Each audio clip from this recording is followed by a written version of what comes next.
Maka berkata Sayyidina Ali, "Ya Rasulullah, betapa engkau melihat kepada mereka?" Rasulullah dengan Sayyidina Ali sepupu. Rasulullah dengan Sayyidina Ali mertua dengan menantu. Maknanya anak kita boleh menikah dengan sepupu kita. Saya ulang balik. Sayyidina Ali dengan Nabi Muhammad sepupu. Anak Nabi Muhammad menikah dengan Sayyidina Ali. Kalau kita di Malaysia ni, kalau anak kita dengan sepupu kita, anak kita tu kita ajak panggil dia Pak Su, Pak Long, Pak Long pupu, pangkat Pak Ngah pupu, pangkat Pak Menakan pupu.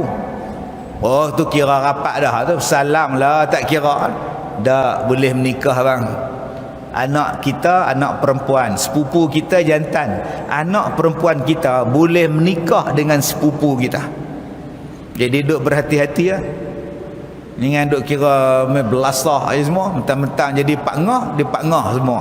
Yang tak boleh menikah Pak Ngah betul. Yang ni bukan Pak Ngah betul, Pak Ngah pupu. Baik, yang kedua, yang Nabi duk menangis ni tuan-tuan. Saya nak cerita apa?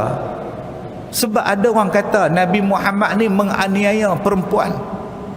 Sebab menikah dengan Siti Aisyah umur budak. Umur 6 tahun 7 tahun menikah, duduk sekali 9 tahun. Apa punya Nabi Muhammad ni? Menyeksa budak-budak. Yang ni tuan-tuan, ada orang tanya pada saya. Sebab tu saya kata tadi. Pak saya apa yang jadi macam itu? Sebab ada ustaz pergi buka pula cerita Sirah Ibnu Hisham tu, dia kata bukan umur 8 tahun, umur 18 tahun Siti Aisyah menikah. Yang kita duk faham dia menikah pada usia 6-7 tahun, duk sekali pada usia 9 tahun. Tu muktamad. Mai dia pula dia kata dah dia menikah umur 18 tahun, pakak bergaduh pula dah. Apa masalahnya menikah dengan umur 9 tahun? Dalam Islam boleh menikah bila cukup umur. Dah lah ustaz oi, kecil sangat 9 tahun. Tuan-tuan pernah tengok ada orang kerdil, perempuan kerdil sampai ketua pendek?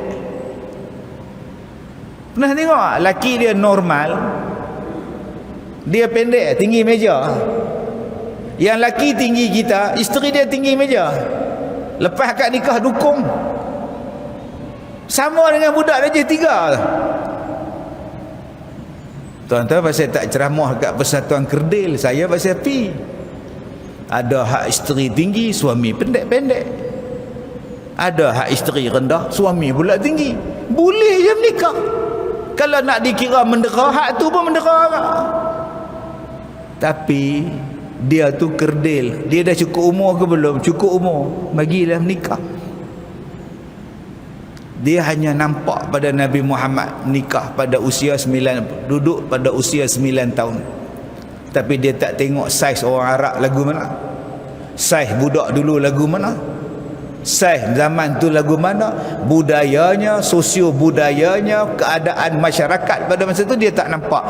Dia hanya nampak pada orang Melayu 9 tahun, dia nampak dia hak pendek-pendek orang Melayu ni. Dia tak nampak tu Arab tu lagu mana. Dua, bila dia tanya pada saya, macam mana ustaz boleh huraikan Nabi Muhammad kahwin dengan budak umur 9 tahun? Boleh ustaz huraikan? Yang mana huraian ustaz tu, boleh memuaskan hati saya. Tu dia. Dia ingat dia besar sangat sampai nak puas hati dia. Tapi saya tak boleh marah dia. Marah lagi viral pula, Ustaz Kazim mengamuk. Dia nak suruh agama bagi puas hati dia. Saya kata macam ni, akak, saya panggil akak, saya kata macam ni akak nah. Satu hari Nabi Ibrahim sembelih anak dia. Asah golok, asah pisau tajam-tajam, pasal nak sembelih anak dia. Zalim tak? Daripada otak akak zalim tak? Dua. Mak Nabi Musa, dia ambil Nabi Musa hak masih kecil tu, pergi buh dalam kotak kayu, pergi hanyut di sungai. Bukan sungai belakang rumah kita tu, hak tumit je, sungai Nil tu, dalam gila tu, boya pun ada tu. Akak cuba fikir, zalim tak seorang mak lentarkan anak noh dalam sungai? Akak ingat tak cerita tukang sisir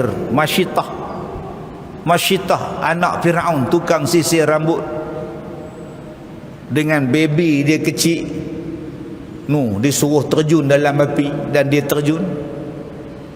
Akak fikir tak benda tu zalim? Semua benda-benda ni Allah yang suruh buat. Sembelih anak, Allah suruh sembelih.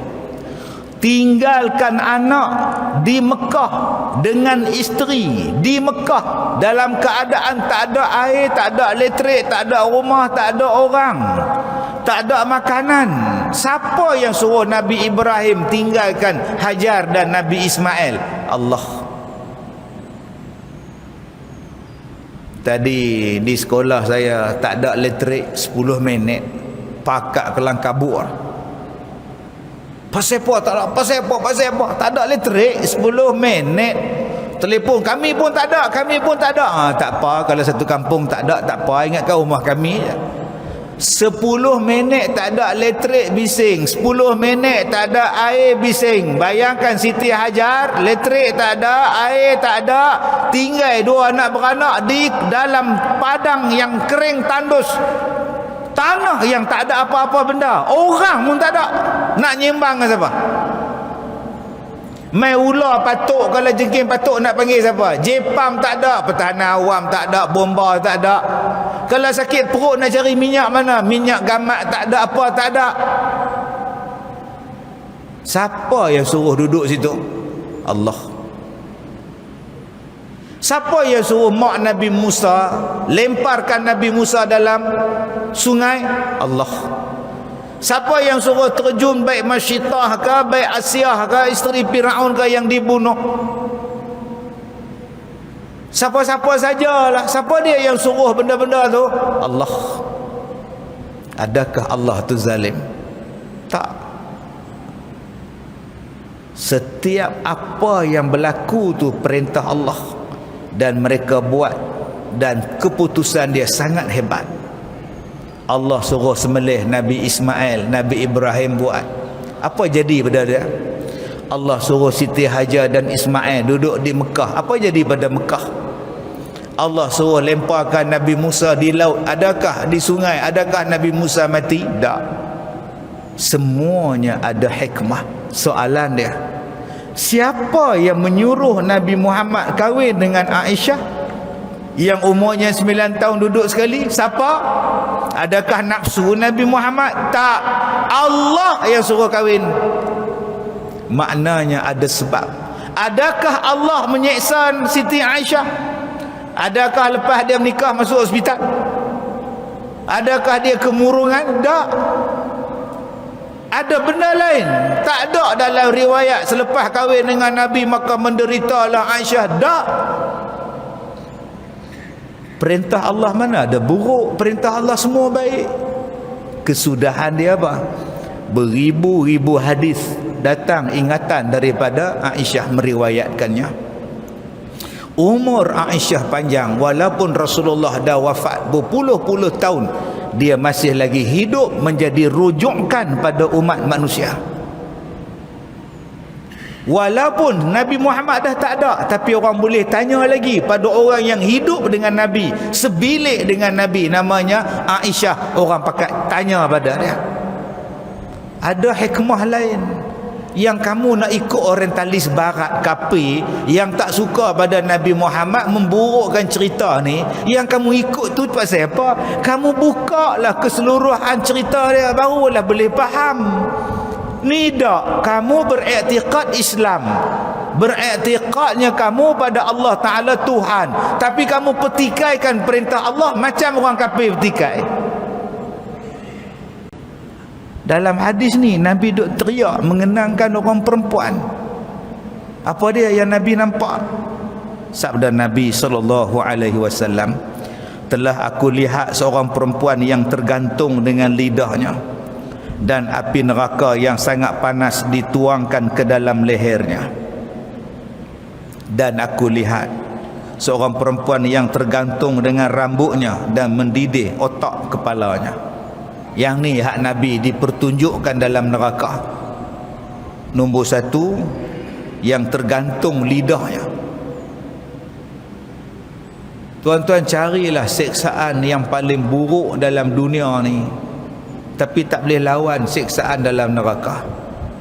Kita ingat dulu tok kita duk cerita zaman Jepun, bagi minum air sabun sampai buncit pecah perut, Jepun siksa. Dia kata, ustaz tak kena, depa cabut kuku ustaz, hidup-hidup cabut kuku. Ui. Kesudahan daripada siksaan Jepun tu apa? Mai habaq mai. Jepun ambil air sabun, dia bubuh dalam mulut, kemudian ramai-ramai tentera dia mai pijak perut sampai pecah. Teruk ustaz, Allah azab. Selepas pecah tu dia jadi apa abang?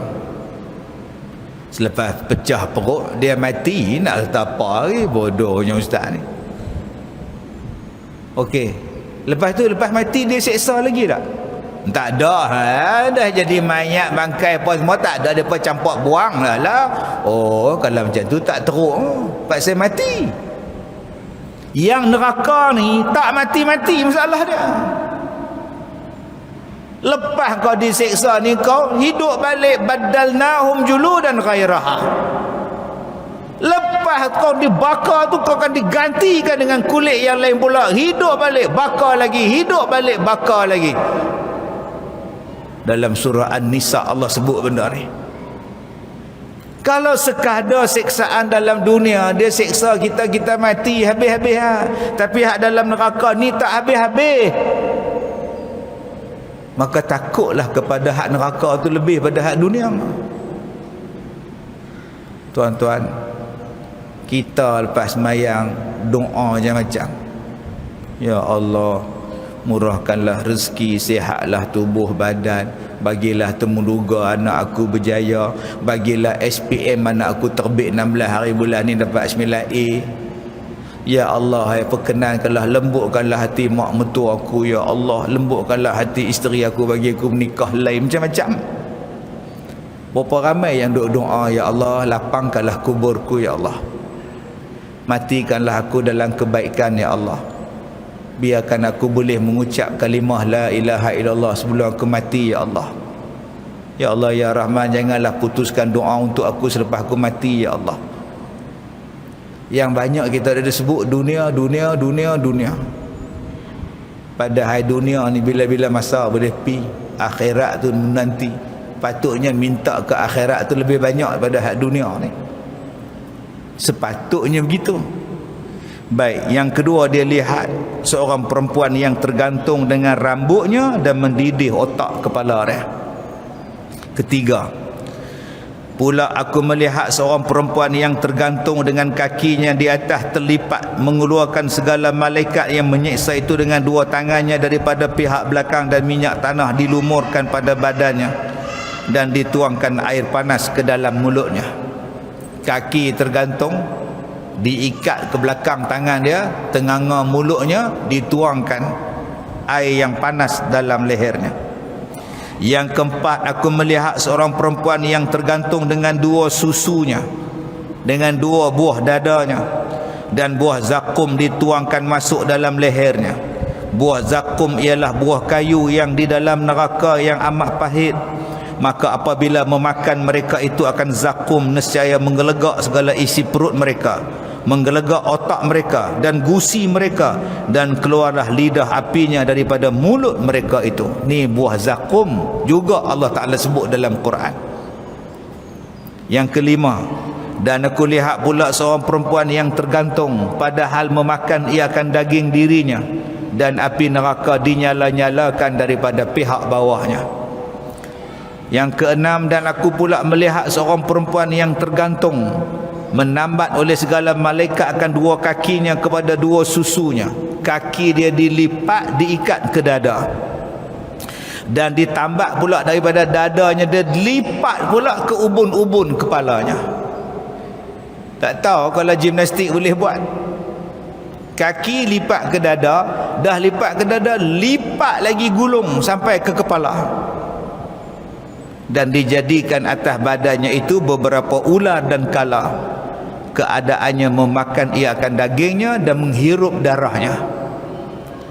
Yang ketujuh, dan aku pula melihat seorang perempuan yang tergantung, hal keadaannya buta tuli, pekak di dalam korongan api neraka, bisu dalam korongan api neraka. Padahal keluar otak daripada kepalanya dan lagi mengalir ke dalam hidungnya, dan segalanya amat busuk, berputar-putar seperti kena penyakit yang besar.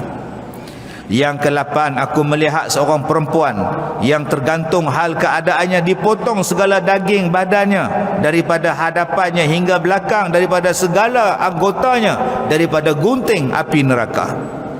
Yang keseterusnya, dan aku melihat seorang perempuan yang tergantung, hal keadaannya hitam segala muka dan dua susunya, dan api memakan isi perutnya.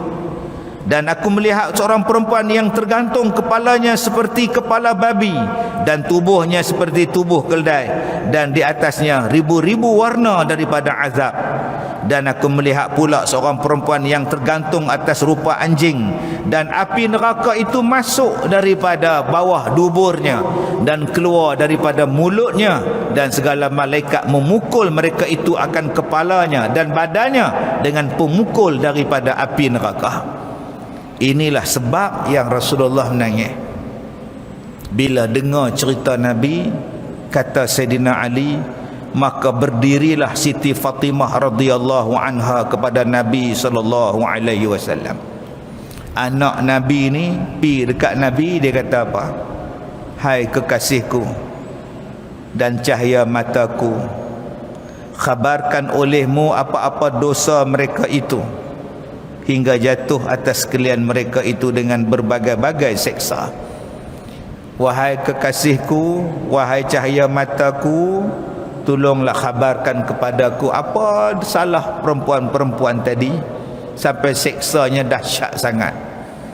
Maka sabda Nabi sallallahu alaihi wasallam, adapun perempuan yang tergantung dengan rambutnya itu, maka bahawa sesungguhnya ia tiada mahu menutup rambutnya daripada lelaki yang haram memandangnya.